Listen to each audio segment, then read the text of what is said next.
I think, a lot of people think like, oh, well, the marketing and that sort of end of it can be a real damper on creativity because you have to change, your ideas, or you have to make it fit, something that a demographic will be interested in. And it kind of gives me like a creative place to start from.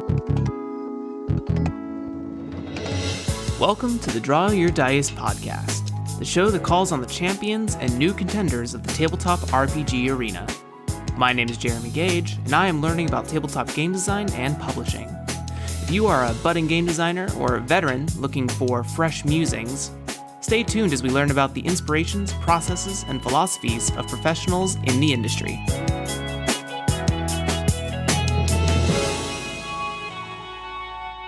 Hello, everyone, to this episode of the Draw Your Dice podcast. My name is Jeremy, as you heard in the intro before, but there's no reason not to say it twice so that you remember. Today's guest I bring to the table is another fellow Brain Trusty Scientist member. They are the co-host of the What the Folklore podcast, where they dissect classical fairy tales and stories and oral legends. I would like to welcome to the show Gordie Murphy. Thank you. I'm happy to be here. Thanks for having me on. Yeah, of course. Gordie, as per the custom of this show, would you please give a brief introduction for those who may not be aware of who you are or what you stand for as you present yourself to the world, please? Thank you. Yeah, so I have been working in politics for the last couple of years as sort of the day job, progressive politics for a number of campaigns, and then started writing tabletop role-playing games about 2 years ago. If you know anything that I have written, it will probably be Apotheosis, which was in the giant BLM bundle. I see a lot of you downloading it, whether you mean to or not. I know that you have. Or more recently, a game called Mainframe. Amazing. That's awesome that I have sort of another political activist in the show. I'm a one-man crew. I had Paulino Caputo on here a couple weeks ago, and they are also very much into touching base with communities and being on the activist side of their daily life or day life. So really, really happy to have you on here and see if any of that brings influence into the games you write. Yeah. Gordie, what is sort of, I like to showcase the transitionary steps to people getting into game design because we all have different walks of life and touch bases with it. What was sort of your first role-playing game that you played that you really enjoyed? And then what was sort of the first one that kind of pushed you into wanting to create something in game design? Yeah, I think these are going to be very boilerplate answers. The first one was Dungeons and Dragons, 3rd edition. I remember my middle school did a thing called Field Day. Is that like a well-known thing? For me, yes. Yeah. Okay, so if you don't know, they set up like a bunch of activities and stuff outside, and you just kind of go outside and do stuff. And in 7th grade, like 10 of my friends and I chose to spend that day learning how to play D&D and did like one simple combat for about 4 hours because none of us knew what we were doing. And then I think the Quiet Year was kind of the one that sort of opened up a very different side, because I think what I liked about Dungeons and Dragons was sort of getting invested in the setting and the world building, and that is kind of a big thing for me, sort of across all media. And I'm sure a lot of you know the Quiet Year, but it is very much sort of about building a setting. And then the first game that I wrote was for the Folklore Jam 2 years ago, and that was Apotheosis. And it was sort of through hosting this podcast about like folklore and fairy tales, I was like, oh, this seems relevant. And I had been trying to like learning some coding and making like some video games in my spare time, and wrote a tabletop RPG. I was like, this is great. I don't have to code anything. Like there's no debugging. I can just tell people what to do and then they do it. And it was really fun. And so I kind of just kept doing it after that. Amazing. I love that, especially on like the first touch point being the folklore jam. What came first, the Folklore podcast or the folklore jam that inspired one or the other? The podcast has been going since 2015, I think. Oh. Coming up on the 6-year anniversary of that. Congratulations. Thank you. There's a lot of them, and I don't remember one of them. At this stage, you kind of record something, and then it's just gone as soon as you say it. I just dump it immediately. I was always kind of interested in folklore and mythology. My aunt bought me a board game called By Jove when I was like 3 or 4. I don't know if anybody else remembers this or played it, but it's kind of about Greek mythology, and that sort of kicked off so far a lifelong interest in that. And I lived in Iceland for a little bit, studying Norse mythology and researching that. And yeah, so it all kind of sort of a confluence of interest. And I was like, oh, folklore jam games, tabletop games. I'd been listening to like The Adventure Zone and Friends at the Table. And I was like, oh, this is great. I'm going to try this. I love that. I love that so much. The classical standpoints of myth for me have always been Norse and Greek mythology, but lately I've been really getting into African mythology and folklore and stuff like that from an Ancestry.com relation thing. Found out that I have like Congo African heritage somewhere within my DNA. So it's been very interesting to learn about those tales. I just think there's a lot of interesting delineations people can make from myth. And no offense to your particular interest, just a lot of that happens to be Greek and Norse based, Euro based to some effect. And I would love to start seeing more African or Northern Siberian folklore or anything of that nature start to weave its way into, I guess, the American eye as far as my vacuum is concerned, right? Yeah, definitely. I mean, kind of with lots of media, it tends to be very like sort of Western European or American focus. And yeah, totally agree. There's like really, really fascinating stuff everywhere. Like me being a white man, I don't know that I am the person to bridge that gap. I feel like I should stay in my lane, but I would love to see that. And I think at least like fantasy is going in that direction, like fantasy books, which is very cool to see. I totally agree with all that. I love it. Well, let's dive into the meat of the show. Let's talk about some games, yeah? Yeah. So the first one we'll kind of touch base with is Mainframe. So, Gordie, would you just give a brief introduction of what Mainframe is about for people who may not have read it or played it? Sure. Mainframe is a Tunnel Goons cyberpunk hack about sort of playing as anti-corporate AI hunters in a very weird, surreal cyberspace. It's kind of started as an idea for a campaign that I would have run in like a game like The Sprawl, maybe, and sort of kept thinking about it, and it just sort of turned into its own thing. But it is kind of a very surreal, very trippy kind of a setting, very influenced and inspired by like the weird Deep Dream art that kept coming out that AIs were generating, like on the kind of lighter side.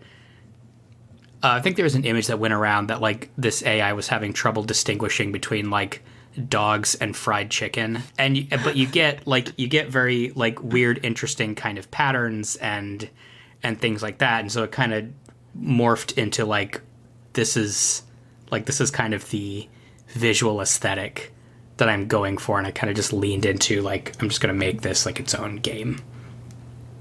Yeah, the art direction and layout for it is beautiful. I had very much like Matrix vibes coming from it. I don't know if that fits within the thematics that you sort of discussed, but through my reading, I get this sort of like within the machine sort of effect, and that's my main touch point. I am not super familiar with very many cyberpunk tropes. I've only recently been like touching base with them as I explore the solar punk variation for my own personal writings. Yeah. But I loved going through it and sort of reliving the early 2000s Jeremy as I thought about being Morpheus at some point. Yeah, there's probably some Matrix in there. I mean, yeah, that wasn't like a conscious touchstone, but I think it fits.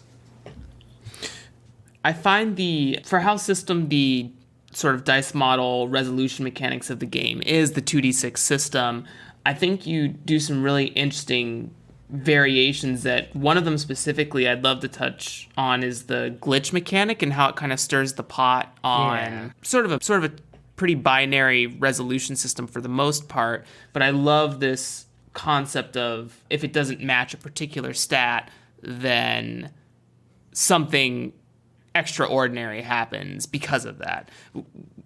Did you do that to sort of get rid of that binary? Like, was the binary just not feeling it for you and you needed to add one more thing? What's sort of the concept behind the glitch mechanic? Yeah, kind of. And just for context, I guess, for listeners, the mechanic is basically like you'll roll your 2d6, and if the two different dice show values that are larger than a certain stat, then some kind of glitch in cyberspace called Mainframe occurs, and as glitches build up, things kind of get weirder and weirder. Yeah, it was kind of trying to shake like just a total binary, like you succeed or you don't. And that went through a couple iterations. The original was like if one die is higher than the other, then something from like the physical world intrudes. And it just, like in playtesting, it felt very clunky and just kind of wasn't doing it. And the design shifted from being like everybody is a physical character, but is sort of in this, like, cyberspace is kind of just like this sort of, what do you call it? Not like total virtual reality, but like kind of like the Google Glass. Augmented? Yeah, like an augmented reality thing. And then it shifted from that to like you don't have a body. Your consciousness is just uploaded into cyberspace and you look like whatever you want. But yeah, it was that, and I think like if I have a brand for tabletop games, if I had to like fix one thing that kind of really, really interests me as a theme, I think it is change over time. And so that was also kind of that interest coming in, because as glitches build up, like the server that you're in, which is kind of like equivalent to sort of a neighborhood in a city or a district of a city, will degrade. It's kind of up to the GM to determine like what that looks like, but it could be like things start falling apart or the laws of physics get really weird, like whatever you want to do. But yeah, I think it is that sort of interest to sort of look at like, well, what happens to a place over time and how does it change, and also just kind of give like just like another like very open kind of pressure that the GM can use to put players in danger or just kind of push up the tension or whatever they feel like they need. Yeah, the glitch / corruption mechanic was very interesting to me, and to speak on the brand of sort of the like legacy / lineage progression of a place or a character or something like that. I think that brand speaks through both of these games, especially when we get to talk about Apotheosis. I'm a big fan of like narrative structure and things like that, so I can't wait to dive into that stuff. So I know that this started out as an adventure for something similar to the Sprawl, and I guess my question is that there are major titles like Shadowrun and stuff out there. I haven't had anyone on the show that really has delved into a sort of fantasy game. Like, I guess what I'm alluding to is that there are a lot of cyberpunk style games out here in the world, a lot of games, period. But what did you feel that they were lacking that this game sort of does for you? I'm not saying like solves, because I don't want anyone to solve a genre. Yeah. But yeah, what was that? Why this game against all the other sort of cyberpunk facilitators out there? I don't know. I think I asked the question in the Brain Trust a while back. Like at what point does an idea go from like, this is a cool idea to a campaign, like for a campaign, to like this just deserves to be its own game. And I think like I am by no means like an expert of all the like cyberpunk games out there. There may very well be one that would handle all of this perfectly, and I just don't know about it. But I don't know. I think again it is kind of the setting for me that I was really interested in. I was like, okay, like I'm kind of invested in like this setting and sort of this vibe of kind of like neural nets that have taken in a lot of data about human behavior and have simulated it in cyberspace.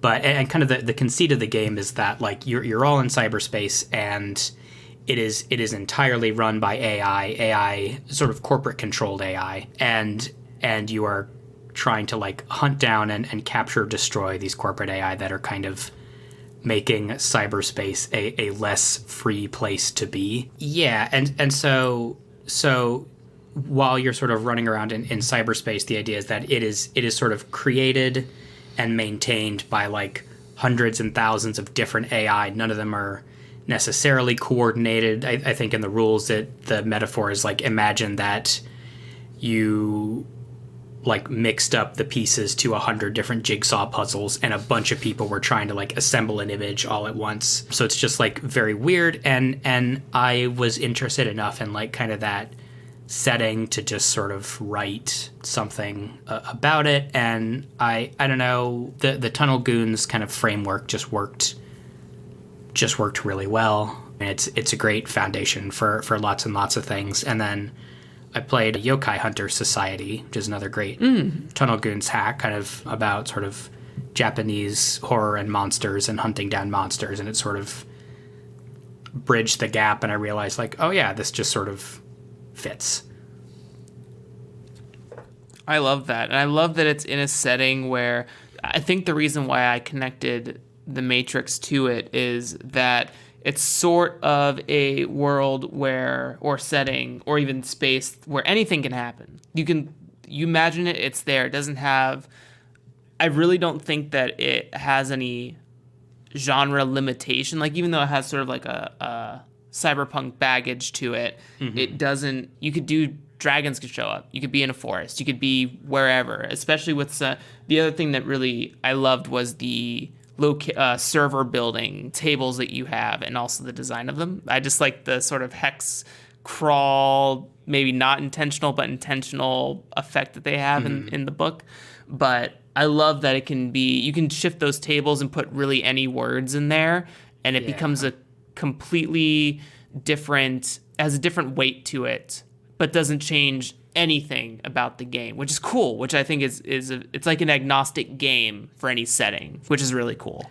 Yeah, I definitely like doing that, because again, like a big part of playing these games for me is kind of imagining where we are and getting invested in the setting, and so I don't want to like take that away from other players. And so the server creation tools kind of ask that you pick kind of like an aesthetic. The idea is basically that like these AI sort of understand like human structures and societies, but render them modeled on other kinds of things. And so you might end up with like, this is a residential area that is very beehive like, and the AI that built it kind of pull in weird designs from other things. I think one of the like example corporate servers is like an anthill where the tunnels kind of trace out these occult symbols. But yeah, like go nuts. It's all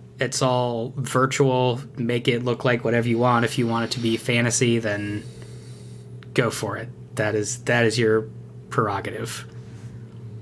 Yeah, I think it's a game that has a lot of really cool levers and buttons for really anyone at the table to use. Like, it doesn't just have to be the GM, it can be any of the players as well, which is really fascinating to me. And I think you did a really good job of emulating those effects through the sort of voice of the game, for sure.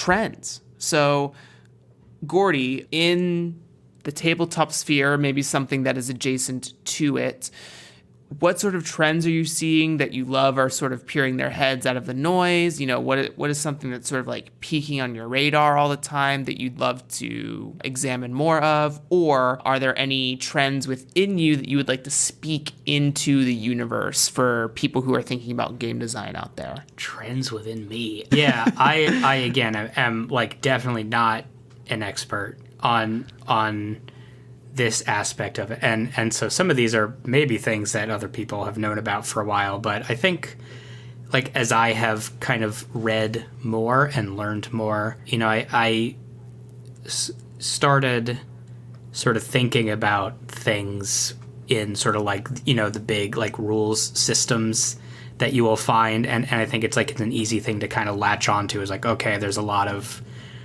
Powered by the Apocalypse games out there. That's like a thing I can wrap my head around, and all these kind of fall into that umbrella.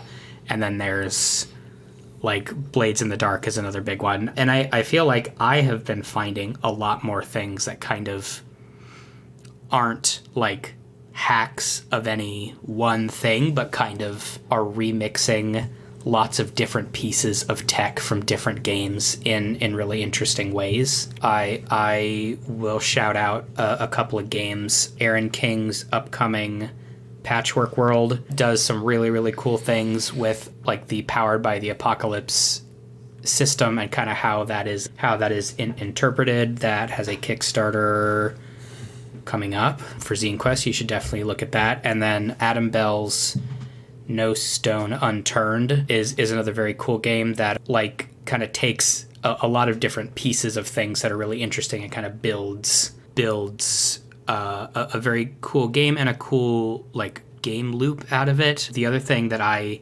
am really interested in, I don't know if this is a trend, I would like it to be if it's not, is kind of like bridging what I don't know if like if session zero games is I don't want to say that as like at all a dismissive term, because I love those like games that are just kind of pure world building and like you come up with a setting and then that's great. You can use it for other stuff or you can just enjoy making a cool place. But I feel like I've seen a couple of things that kind of bridge the gap between like I am doing some world building and then also I have like a character or something who's doing stuff in that world, and No Stone Unturned does that. And I feel like I've seen like a couple of instances of this, and I keep thinking about it, and I keep trying to write something that does that.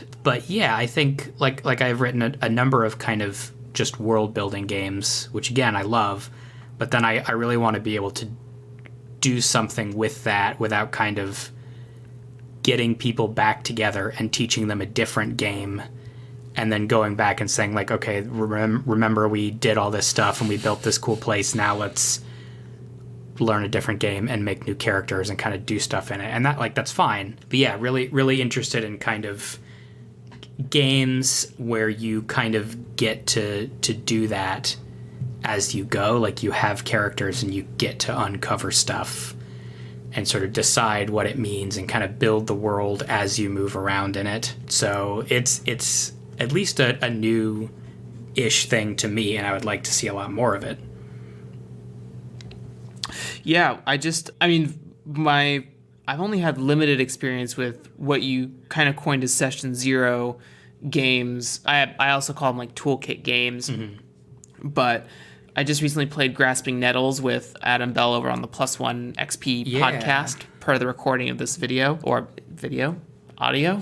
Yeah. Where am I? Also coming to Kickstarter very soon and worth following. Absolutely. It was a blast, but I totally understand what you're saying about not having sort of a vessel or housed character to sort of drive within that world, right? You never get beyond the sort of top-down view of a game like that, at least at current design iteration. And I also love how you touched on this emergence of patchwork games. I know that we had Max V on here a while back, and Max's whole principle of game design rests within the piecemeal patchwork biome of taking like, ooh, that tech's really cool, and that tech's really cool, and let's smash them together. Cool. Ooh, here's a third one, and sort of like building a, what would you call that? Cheese board? That's not a good analogy for that. I'll think of it in a minute. But Smorgasbord, yeah. Variety pack, if you will, of game. Variety pack games, is that what we call them? People let me know. It's a good term for it. But I also love them. I also love in love with this concept of taking all these different tech pieces or tools and putting them into a system because you like them or because they work together, right? You find these synergistic games. I really love the word synergy because I also love like card games. Yeah, we can talk about card games too. Listen, Slay the Spire is my ish, and it just screams synergy to me. But I agree. I definitely think there's this current era of the common license hack with Powered by the Apocalypse, Blades in the Dark, even D&D with the DM's Guild stuff and their open gaming license. Just sort of this, it could be a safety net for people. Like, oh, I know this big system works, and if I change one or two things and slap a new setting on it, I know I can have a working game, right? But I also love this playful energy of taking desperate, like for a game I'm working on, it takes influences from the Hyperlight Drifter RPG, it takes influences from Overlight, it takes influences from Blades in the Dark, and just some games that you think would never like touch base the same like home table, right? Like you may not, a Blades in the Dark table may not play Overlight to some extent commonly, but I love that there's like almost just the secret sauce. It's like being a chef, really, right? You get used to like using russet potatoes, and then you learn about like heirloom potatoes. Wait a minute. Can I elevate my dish? I was gonna say, so I grew up not entirely, but largely near Asheville, North Carolina, which is like a huge sort of bluegrass and Celtic music place, and I feel like I fought that heritage for a while, and then one day the banjo just kind of comes for you, and you realize like, oh, this is really good. And like if you ever sit in with like bluegrass musicians, they're kind of like a lot of that is sort of still taught. I think kind of like at least sort of more traditionally, where like it nearby is a big music thing every summer called the Swannanoa Gathering, and a bunch of like Celtic and bluegrass musicians get together, and you kind of teach each other licks, like bluegrass licks. And so like you kind of know the fundamentals, and then someone teaches you like this riff, and you're like, oh yeah, like this is really cool. Like now when I'm playing, I can like incorporate like this cool riff into whatever I'm playing. And so that was kind of the analogy for me. It's like learning your scales or your like different riffs that you can kind of remix as is pleasing to you, I guess. Yeah, I think there's this interesting sort of hill, at least for me, in my experience, there's this interesting hill as a game designer where you don't really, or an amateur, fledgling, I never know what to call myself, but where you are learning your fundamentals, and then you learn this one fundamental, and everything opens up to you. Like you get over this hill of or the, what is it called? Slope of knowledge? Learning curve. Yes. Got it. I was like, hump, hill, something. Yeah. You get over this learning curve, and you finally reach a place where like you understand a lot of basic things, and then you start just being able to splice everything together. There was this article I read, like, as of the recording of this, maybe 2 weeks ago, about dice models, because one of the big things I struggle with right now to get anything out in the open eye is that I never feel satisfied with how a dice model is working at any point, because I'm like, it just doesn't feel right, but I don't know another alternative. I come from D&D, so I'm used to the target number stuff. I played some Blades, and I know like successes. And this article talked about how there was like 4 or 5 basic dice models, whether you want to include the fudge dice system or whatever it is. And after that, it just breaks open what sort of those variations can be. I started like mixing dice models together once I knew what the ingredients were. So like the current work I have is a combination of the step dice system from Overlight and the roll in between system of like Ironsworn, right? Like those sort of two things come together in this dice model, and it feels very good for what I'm aiming for the game. Yeah, I really wonder. I've never like formally studied any kind of game design. Like I've watched stuff, watched like GDC videos and things like that, and have listened to people who know this stuff much better than me, but like never learned anything like in a formal setting. And I wonder like, this is just pure speculation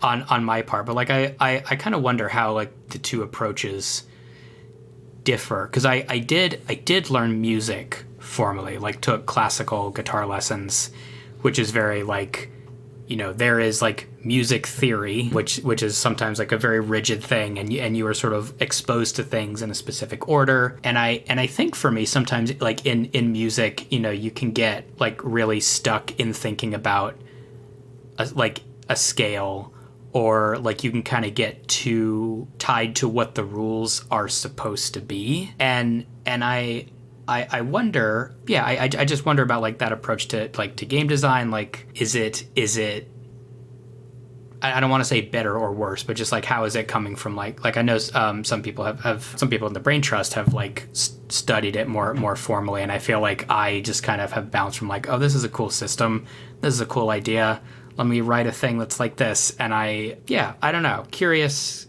how like different people learn this stuff, because I think that like there are those sort of fundamental ideas that you come across that really like open up your thinking. But I like, one of my goals is to kind of not do hacks. Not that there's anything wrong with doing a hack, but I feel like the last couple things I've written have been hacks of something, and I kind of want to like give myself the challenge of like no straight hacks, just like just try to go like way off the map somewhere and throw something onto a page and see what it's like. I totally agree with you. I come from a culinary background and went to school for maybe a little less than 2 years for some classical technique training.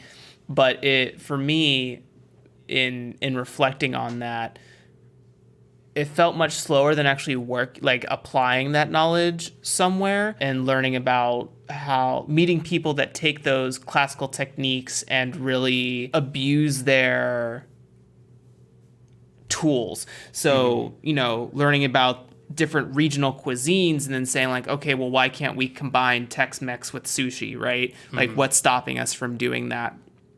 And what I'm trying to point at is, for me, I think it's a mind thing. I think talking about how different people come to understand different things is just how they learn, really. And not to make like a sweeping gesture, but for me, it was very experience based. I'm very much a person who has to like see it happen in front of me instead of read it in a textbook, because I don't feel like I have a grasp on the reality of it until I see that, okay, if I cook this for like 10 minutes on high heat with butter, and this one at 10 minutes high heat with olive oil or coconut oil, those are going to be two very different products with two very different flavors. Whereas, and that's just coming from the oil, we're not talking about salt, pepper, spices. We're not talking about what else is going to be on the plate. We're not talking about sauces, which could enhance or drown out or contrast against different pieces on the plate. And sort of that's, at this very current stage, like literally probably today or yesterday, is how I sort of am approaching my game design. That what's on the plate and what do I have to cook to get there, right? And I find it interesting that you talk about that with music too. Yeah, and to be clear, I do not mean to disparage anybody's background or training or perspective. I think kind of wondering about like my own limitations and like what barriers I could try to break through. Because I think I'm kind of the same way in that like I can read about a lot of stuff, but I feel like I'm going to learn it better by just trying to do it and see what happens. And you might end up with a mess, and that's fine. But yeah, curious where other people come in on that. Just, yeah, random open musing. Open question. Yeah. Any and all versions are successful as far as I'm concerned.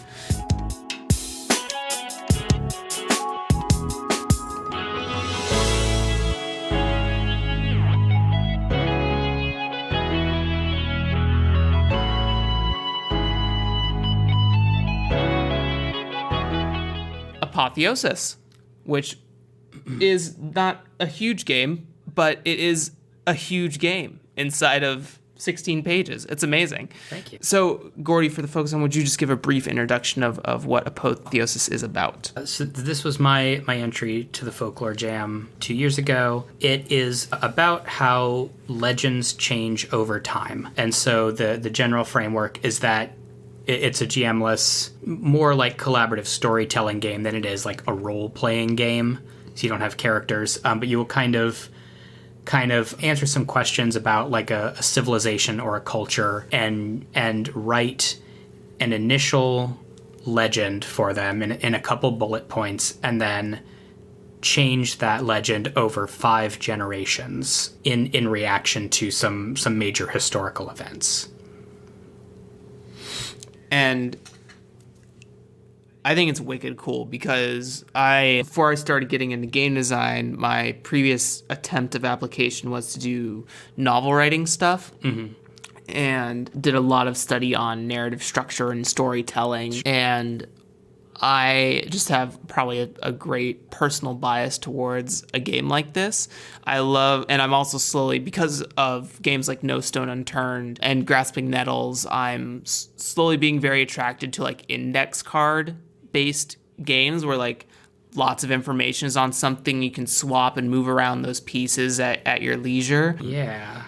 I think that came from like back when I was doing a lot of screenwriting and kind of part of my planning process was to like write down ideas or scenes on note cards.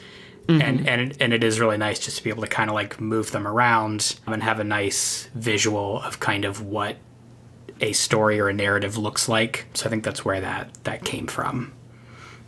Yeah, I love it. And definitely something I've slowly been adopting even in, as I try to think about how to construct a character sheet or something like that. I love index card models for sure. You capture the effect of the transition of oral tradition really well in this game. It's one of those games where I'm reading and playing as I'm reading it. Like I think about what my first generation story looks like. I think about the actions I would take. What was sort of the... So this was the Folklore Jam. You have some screenwriting background. You have some storytelling background. What was sort of the design process for a game like this? Was it just you delineating your process of screenwriting into a game, or was there additional components to that? I kind of wrote down a couple of ideas for like what might I want to do, and I had played like The Quiet Year recently, and I think Microscope recently. I don't know. I had kind of just like wrote down this list of ideas, and then this one just jumped out at me because this is, again, just like a concept I'm really interested in, and I decided like I want to make a game that is kind of about like the process of folklore, like kind of from a bigger meta perspective. Can I say that? Is that what that is? Yeah. Rather than like, a lot of the things I wrote down were like, oh, here's like a cool folk tale that, I could do something with or adapt this or something like that. But I don't know, I just kind of like really like gravitated and kind of got fixed on this idea, and it almost like fell into my head mostly done. Like I kind of wrote out a first draft of it and kind of decided for what it was exactly, actually, but just sort of like halfway through, I was like, oh wait, no, I think if I used like index cards and kind of like arrange them like this, like that might be cool. And then it was just kind of, it just sort of came out the way that it did, very, very fortuitously. Like sometimes I think you just kind of get an idea and it kind of clicks for you. And also it's kind of coming up on the deadline. It was like, I really want to get this done because I think this could be cool. And yeah, so I don't know. So this was like the first thing that I wrote, and it just kind of, I think, was a topic that I was really interested in and had thought about to, some extent already. And so it just kind of all congealed and dumped out onto the page like it is. Yeah. I mean, it is, you had past experience with the attempts that you were making here. So I love when, it's sort of like those in the shower moments where something just clicks within you and you're like, this is the greatest idea I've ever had. And I love those moments, and I love to hear about, even as a part of a process. I know this show is supposed to be slightly revealing about the process, but sometimes you have an initial box to work within and you're just sitting down and then it just happens. Yeah. And, that shouldn't be, I don't think that should be snickered at, and I don't think it should be one of those things like, oh, they're just talented. It wasn't just that they were talented, they had a lot of work or skill behind them that got them to that idea, this previous experience that Gordie has had with screenwriting. Yeah, I think like the kind of like the original kernel there was kind of being interested in like the idea of like forgetting about stories or losing parts of stories, reading like, so again, like I've sort of read around different bits of mythology, and if you read like Gilgamesh, like there are parts that are just like, we don't have them. The tablets broke and they're gone and there are just holes in there. And so I think it was kind of like that idea of like what have we lost and how much do we not know about and how did that happen? That was kind of like the original, like sort of like the first thing that sparked and was like, oh, that's interesting. Like, is that a game? And then yeah, it was really like just a couple of weeks kind of like really fixated on it. It was kind of like put out in a hurry, and I would like to return to it at some point and like expand it and do something with it, because it's still in like its game jam form. That might be a future Kickstarter. I love it. I would love to see the return of Apotheosis second edition. And to sort of touch on that forgetting or replacing of components, I think about how, because in the book you mentioned that it doesn't have to be like centuries or millennia of generations, it can be in the ecosystem of today where internet can change a story in minutes, right? Just depending on the circumstance. And when you were talking about Gilgamesh, I think about the pairing of Gilgamesh and Enkidu and how they're sort of warped in different, like I think about the Final Fantasy series, how Gilgamesh has a dog pet that's Enkidu, but Enkidu is a person in the Gilgamesh epics, right? Never a dog. So like, where did that come from, right? Someone just said, I want to see that faithful companion in animal form rather than in person form. Yeah, I think this was also coming off of like again, kind of reading Norse mythology. There's like there's sort of two really big works called the Eddas. There's the poetic Edda, which is the older one, and then the prose Edda, which is the newer one. And the first one is sort of a bunch of poems that kind of highlight different moments of like the Norse saga. And then Snorri Sturluson came along in like the 12th century, 13th century, something like that, and kind of rewrote them sort of as he understood it. This was after like the Christianization of Iceland. And so they're things that are a lot different. Like he kind of thinks that the gods are Trojans and that they sort of come from like the center of the earth. And so he was like trying to sort of reinterpret this like based on like his own beliefs and his own understandings. And so I think that was also kind of probably like something that I drew on a lot, was just like, yeah, just how like sort of the cultural drift of a place, or maybe even just like a handful of people, can kind of drastically change what we end up with and sort of our understanding of a place or a time or a culture. But yeah, I think it's basically the one idea that I have for games, is like thing that changes over time. But I feel like I keep like chasing that thought in different angles. I find I'm also really attracted to this sort of legacy mechanism for games. I know Dearest Slatterly and her spouse Fen have a game out called The Machine, where, for those who may not know, listening to this is their first episode, The Machine is basically this concept of you have a dream or something is pulling you to creating this machine, and it's a solo journaling game. And when you're done, at some point, I won't spoil the end, but when you're done with the game, you are to give your journal to another person along with the game, and they continue off of your rhetoric. So you read the previous entries, and then you start to become consumed by the need for creation of the machine. And so I've always loved this idea of a permanence, not a permanence, because that may mean unchanging, but sort of a flexible permanence, I guess, for lack of a more refined term, of characters, places, settings, stories, legends. I thought about at one point to, like, I always think about how in D&D there's everyone else's legendary weapons, but never your own legendary weapon. Like, you never craft your own legendary weapon. And I would love to see like an evolution system of that in some sort of fantasy game. As we talk about this, I think about in this game that I'm working on, the concept is that the world has been reborn. There's this new resource called Aether. It's based on the elements.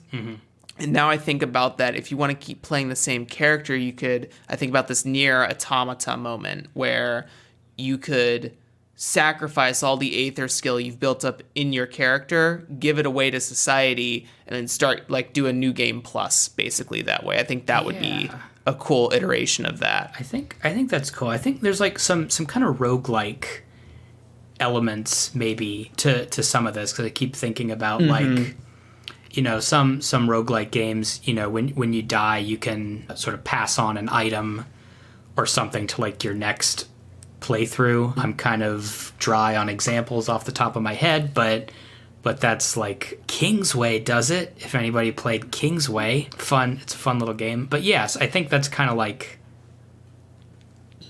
sort of a similar idea maybe of like, like, you know, one person, one character kind of has this experience, you know, in roguelikes, explores like a world that is theoretically like different from many of the other iterations you're going to see, and then leaves something behind for the next version, the next iteration. And like, I don't know, there's something really fascinating about like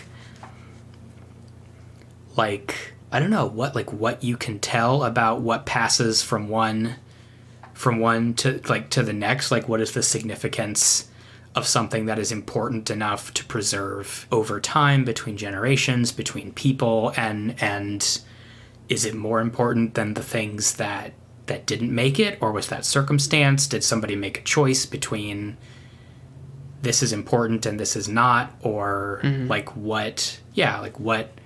what happened? Don't know where I'm going with this, but yeah, it's something that I keep thinking about. Like, I don't know, I can't like shake that thought, like whenever I sit down to like think about designing a new game, like that idea seems to always be somewhere in the back of my head. I love it. I think it's a good idea to have in the back of your head. It's certainly helped me work out something from my game. So thank you, Gordie.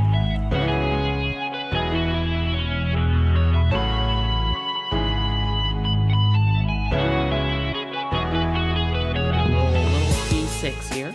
Okay. And based on what I roll here, that'll be your prompt for a tip to give to the listeners. You can use any range of experience for this. It doesn't have to relate to the things we talked about today. It can come from any of your backgrounds, whether that be your political field of things or game design things, because I think all of those experiences from different places are valid to help the growth of any creator out there. All right. So, Gordie, with whatever level of experience that you have at your fingertips, would you give some sort of tip under the construct of marketing/publishing?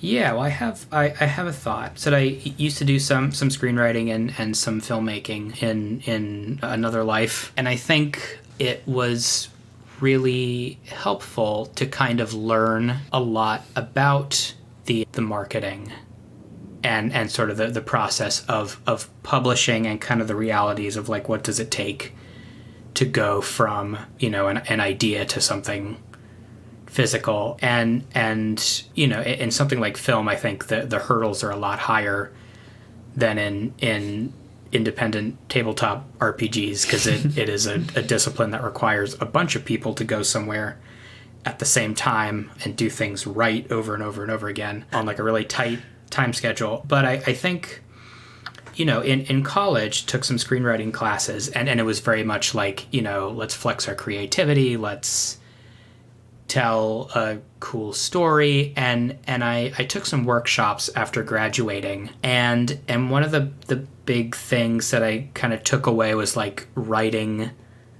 something, I guess scope of the project is kind of what it comes down to, and kind of understanding like sort of like what are the realistic or logistical limitations to what you're trying to do, and then how can you use that to kind of give yourself some creative limitations, because I think I really like having some creative limitations, because it's like a problem solving exercise. Like it's almost a puzzle of like, okay, like if I have to do X and I can't do Y or Z, then like within this framework, like what is a cool thing that I can do. And I think like Game Jam is sort of maybe a good place to do something like that, where you've got like a theme that you have to follow. And I think what I took from that was like, I think, you know, a lot of people think like, oh, well, you know, the marketing and that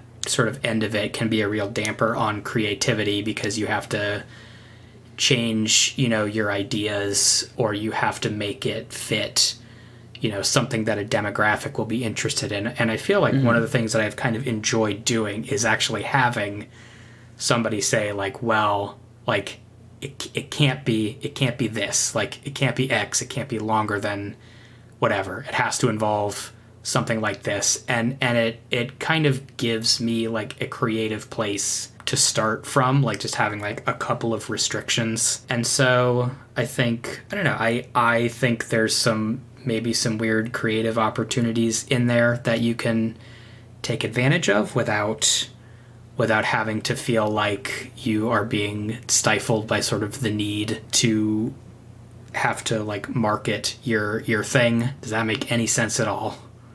Yes, 100%. Great. There's this really interesting one to touch on sort of a combination of the scope of projects and limitations and creativity. I love the philosophy of restrictedness breeds creativity, right? Mm-hmm. If your concept is that you have to create a game that uses bears, like animals are the focus, right? If animals are the whole focus, that's going to be a wildly different track of thought if someone were to say, make a game about nature, which at first may seem like two very similar Venn diagrams, but really when the focus of the project or creation is one of those two things, you may not actually be thinking about nature. You might be thinking about some other connections completely ambivalent to that, right? Mm-hmm. Ambivalent? Oblivious? Ambivalent? To that? Ambivalent? Someone will yell at me. Words mean anything you want. And so I totally am behind that philosophy. Now I lost the second one I was going to say. You were talking about screenwriting, scope project. Oh, it was about the sort of demographic related thing, right? Mm-hmm. I think what I also want to touch on is that there are conversations all over Twitter all the time, discourse-wise, about how certain companies won't take on a project because it is not the safe bet for their demographic. Mm-hmm. And that can be daunting to some new creators where they want to go the more traditional route of getting someone else to handle their publishing or marketing for them with approval. And what I wanted to add to that whole conversation was that there is a game for everyone out there. I truly believe that. Yes. There is a creation out there for everybody. And I think that if you're thinking about the traditional publishing routes, and this is coming from whatever research I did with like novel writing and stuff like that when it comes to self-publishing, there is no fear that you have to have. Now, you may not be able to get into a traditional publishing company that allows for you to garner the eyes of 1 million. Mm-hmm. But really, if you have, the concept is the 100 true fans, right? 100 people who are willing to spend $100 on your product every month. Sure. That's also the dream, right? You don't need millions of eyes. You just need people who are who like what you do and come back to what you're doing. And so I think there's this honesty that can come from that as a creator, and that you don't have to use the theme of the project, not the end result of the project, as a guide for your creation. I mean, I guess both kind of influence each other, but I guess my takeaway is that you should focus more on what you're passionate toward versus what will garner you the largest sum of dollars, I suppose. Sure. Yeah, I think all like my favorite things, like my favorite pieces of media are things that I like deliver an experience that I think I can't get anywhere else. Like there's some writers who write things and I just feel like nobody else can quite do what they do. There might be imitators, there might be people who are inspired by it, but like there's just something about like what they do and the way that they have like sort of followed their interest that delivers something that is just like they really shine through all of it. Mm-hmm, mm-hmm. That immediately makes me think of like Will and Adam, the Brain Trust podcast hosts. Their game generation and the ideas they innovate on are, to me, because all experience is relevant, but to me, it's mind-blowing. It's like I look up to it, but I never feel like I'm in a place where like I could emulate that. Yeah. At my current stage of life. Yeah, they do great stuff every week. Mm-hmm. every week. Every day. Whew! Wow, big claps and applause for the both of them. And for all of us who are in different places in our journeys. Gordie, I have had a beautiful time hanging out with you today. Thank you. It's been really fun. Thank you. Where can people get a hold of you, find your games, learn more about you, get involved? All the links that Gordie provides will be in the show notes for your access. You can find me on Twitter at Gordie Murphy. That's Gordie. You can find my games at gmurphy.itch.io. Everything is on there. I don't have a website because I don't want to maintain one, if I'm being honest. So you can find any of my stuff there. There are probably community copies of everything. You are welcome to pick any of those up or get in touch. I have a Zine Quest project upcoming, as do many of us. It is called, is this the right time to do this? Yes, yes, okay. 100%. Great. Yeah, it is called RELIQUARY, and it takes place in a megastructure some tens of millions of years in the future, a megastructure called the Coil, and you will be playing wanderers who are finding relics from past civilizations of humanity and kind of exploring a big, weird architecture thing. I love it. I love ancient structure deep dives. Give me Dungeon of the Mad Mage any day. Great. Amazing. All of that stuff, especially the Kickstarter link, will be in here. Once again, Gordie, thank you for being on the show. It was a great time. Thank you. I appreciate it. For all those listening out there, I hope that you learned a lot because I certainly did. And we will catch you next time. Say bye to the people, Gordie. Everybody, thanks for listening. Bye. All right, that's a wrap. Wow. Political advocate, podcast host, musician, screenwriter, game designer. What can't he do? Gordie, you have so much to offer. Thank you for chatting with me today. All the games we talked about today, along with all the links to get in touch with Gordie, as well as links to his Kickstarter for Reliquary, will be down below in the show notes for your access. If you liked the show and found it helpful, please send a tip my way over on Venmo at DYD Podcast. Or if you are unable to donate, please consider sharing this with the person you thought of while listening to this episode and leave a review. Both of these methods greatly impact the success of this show and lets me know that what I'm doing is beneficial to designers out there. If you finally got your game off the ground and out in the world, you can tag me at JeremyGage5 over on Twitter with the hashtag #IDidIt. That's IDYDIT. Thanks for listening, and I will catch you next time.